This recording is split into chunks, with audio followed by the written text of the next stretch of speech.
और इस बीच बड़ी खबर मिल रही है, कांग्रेस कोटे से 4 नाम तय हो गए हैं। न्यूज 18 की खबर का एक बार फिर असर हुआ है। एक बार फिर न्यूज 18 की खबर पर मुहर लग गई। इरफान अंसारी, दीपिका पांडे सिंह का नाम तय, शिल्पी नेहा तिर्की का भी नाम तय, राधा कृष्ण किशोर का नाम भी फाइनल हो चुका है।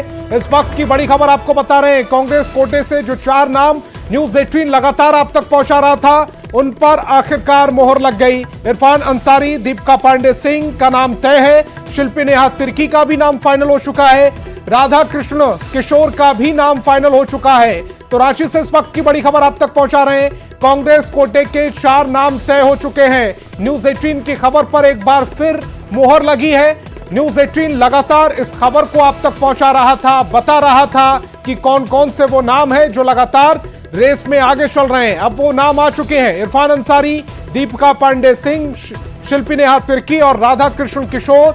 ये 4 नाम हैं जो कल शपथ लेते हुए नजर आएंगे। कांग्रेस कोटे से ये चारों मंत्री बन रहे हैं। न्यूज 18 की खबर पर मोहर लग चुकी है।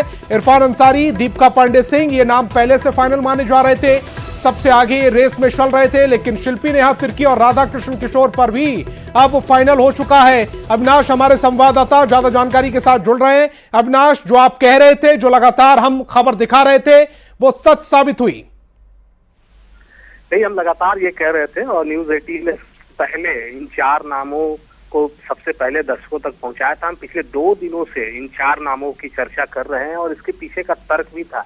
अगर आप देखें, संताल से दीपिका पांडे सिंह की अगर हम बात करें, पिछले सरकार में 3 महीने के लिए उन्हें समय मिली थे, जब लास्ट रिशफलिंग किया गया था, उसके बाद उन्हें मौका दिया गया था। उसी वक्त इरफान अंसारी भी आए थे। और अगर अल्पसंख्यक कोटे से बात करें तो निशत आलम, जो कि आलमगीर आलम की पत्नी है, और इसके अलावे इरफान अंसारी ही थे, तो इरफान अंसारी को ही दोबारा मौका दिया गया। शिल्पी नेहा तिर्की जो है वो बंधु तिर्की की बेटी हैं, दूसरी बार चुनाव जीती हैं, काफी हाईली क्वालिफाइड हैं। और अगर हम बात करें हाल के दिनों में जो उनके विधानसभा के अंदर भी जो उनके सवाल पूछने और सारी चीजें जो उनके राजनीतिक जो पृष्ठभूमि देखने को मिली, उस लिहाज से कहा जा सकता है कि उन्हें ये मौका दिया गया है।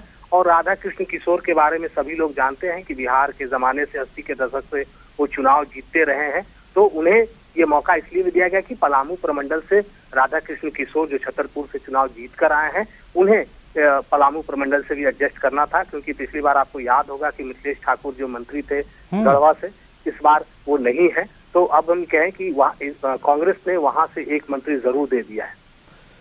तो अविनाश, जो टिक करना चाह रही थी कांग्रेस, वो सारे विकल्प क्या अब टिक हो गए?